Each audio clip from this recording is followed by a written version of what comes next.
danas ideš sam? Bez... koliko je to? Bez tebe. Da. Onako sljedatelja koja su bila su normalna, nisu ništa posebno djeliš. Znači, još ga probaj samo još malo. Zagasiti. Malo ga još usporiti, da, on forsira. A kad ti nešto govorim u finalu, koja ti je brzina, visina ili nešto, je to kao kad smo bili u avionu, nisam očekivao od tebe da mi veliš, kad ja ti velim brzina da ti vraćaš na... da mi veliš. Taj na vjetar pomaže. Ako je jači vjetar, onda imamo problema, ako je slabiji, provjeri koliko ima odgovora, koliko ima uvjetočno zajedno.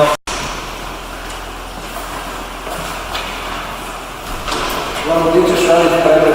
Vamo tu. Kada se otvorila vrata da se skrećemo. Ne, skrećemo,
9.01, odmah do 9.00, ja?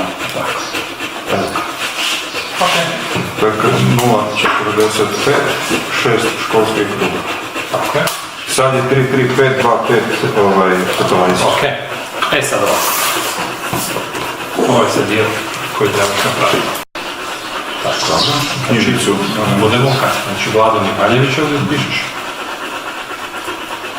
Prilaz. Da, niži prilaz. Jer kako vjetar u čelo, otišao sam dalje i odmah me vuklo dolje, to je normalno, da. A drugi krug, onako rekao, ajde probat ću da ne odem niži prilaz, ali mislim da je bilo... Opet je bilo malo gasa, jer sam te pitao koliko ti je brzina, jel? Da. 6 letova, 0.45 blok tajma, duplo ništa, 0.45. Duplog imaš 11.55 i raste samostalno sa 25 na sat i 10.